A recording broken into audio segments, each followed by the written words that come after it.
Autobiografía de un titán, empezando en el trabajo. Aunque al principio el plan era enviarme a la universidad, pareció mejor opción dejar el colegio e inscribirme en un instituto comercial en Cleveland por unos meses. Allí me enseñaron contabilidad y algunos principios de las transacciones comerciales. Este entrenamiento, a pesar de haber durado solo un par de meses, fue muy útil para mí. Pero, ¿cómo conseguir un trabajo? Esa era la gran pregunta. Vagabundeé por las calles días y semanas, preguntándole a los comerciantes y encargados de las tiendas si no necesitaban un muchacho. Pero la oferta de mis servicios fue menospreciada por todos ellos. Nadie quería un muchacho y muy pocos mostraban siquiera interés en escucharme hablar. Finalmente, un hombre de los disques de Cleveland me dijo que podía volver después del almuerzo. Me hallaba exaltado. Parecía que tendría mi comienzo en la vida. Sentí mucha inquietud por perder esta oportunidad excepcional. Después de esperar lo que yo consideré el tiempo prudente, me presenté ante mi potencial empleador. Te daré una oportunidad, dijo, pero no mencionó una sola palabra acerca del pago. Esto fue el 26 de septiembre de 1855. Fui a trabajar alegremente. El nombre de la firma era Hewitt y Tuttle. Al principio tuve muchas ventajas. El entrenamiento de mi padre, como he dicho, me había vuelto práctico, y el curso en el instituto comercial me había enseñado los rudimentos de los negocios. De modo que tenía una base sólida sobre la cual construirme a mí mismo. También fui afortunado de trabajar bajo la supervisión del contador, quien era muy disciplinado y siempre tuvo una buena disposición con respecto a mí. Al llegar enero de 1856, Mr. Tuttle me entregó $50 por mis primeros 3 meses de trabajo, lo que era sin duda mi patrimonio en ese momento. Fue una experiencia muy satisfactoria. El siguiente año, por $25 al mes, mantuve mi trabajo, aprendiendo todo lo relacionado con el negocio.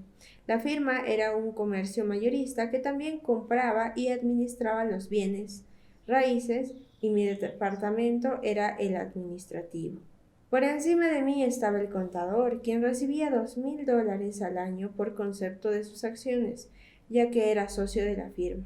Después de un año, él se retiró y yo asumí su trabajo de contador, por el cual comencé a devengar el salario de $500 al año. Ahora que miro atrás, veo que el primer aprendizaje fue vital en mi carrera. Yo realizaba mi trabajo en la oficina de la firma. Casi siempre estaba presente cuando los dueños hablaban de los asuntos de la empresa, cuando diseñaban sus planes de negocios y cuando decidían un curso de acción. Así adquirí una ventaja sobre los chicos de mi edad, algunos de los cuales eran más listos que yo y que también podían escribir mejor que yo. La firma controlaba un negocio con tantas ramificaciones que mi aprendizaje allí fue muy extenso. Eran dueños de hoteles, posadas y edificios comerciales, siendo yo el encargado de cobrar las rentas. Hacían sus envíos por trenes y barcos y hacían muchas clases de negociaciones y transacciones, con las cuales yo comencé a entrar en contacto. Así mis responsabilidades eran mucho más interesantes que las de un chico oficinista de hoy. Yo adoraba totalmente mi trabajo. Gradualmente, la auditoría de las cuentas fue dejada en mis manos. Todas las facturas me las pasaban primero a mí, y yo me tomaba ese trabajo muy seriamente. Un día recuerdo, yo estaba en la oficina de un vecino, cuando un plomero se presentó con una factura de más o menos 1 metro de largo. Este vecino era uno de esos hombres muy ocupados. Estaba conectado con lo que a mí me parecía un número infinito de asuntos comerciales. Apenas si volteó a mirar la factura y luego le dijo a su contador: «Paga eso, por favor». Como yo sí revisaba al detalle cada una de las facturas del mismo plomero, verificando cada ítem, me pareció que la manera de conducirse de mi colega no era provechosa para la firma. Yo me había entrenado para verificar cada factura al detalle y mis verificaciones eran consideradas un acto ejecutivo, ya que ellas aprobaban los pagos de mi empleador, de modo que era un asunto que yo trataba con aún mayor responsabilidad que mis propios gastos personales. Decidí que el modo de mi vecino no podría tener éxito. Aprobar facturas, cobrar rentas y atender reclamos me puso en contacto con una variedad de personas. Debía aprender a lidiar con todas estas clases diferentes de personas y mantener una buena relación entre ellos y mi empleador. Hubo un tipo particular de asuntos que me exigió desarrollar las mayores habilidades de negociación posible. Por ejemplo, un día podíamos recibir un cargamento de mármol desde Vermont hasta Cleveland. Esto involucraba el manejo de la mercancía por ferrocarriles, canales y botes de lago.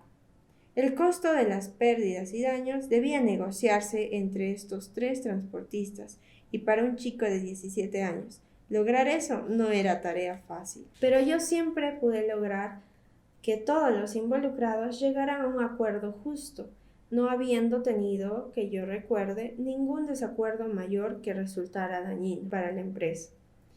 Esta experiencia, tan variada en toda clase de transacciones, a una edad tan impresionable, con la ayuda de mis superiores disponibles en caso de emergencia, fue muy interesante y gratificante para mí.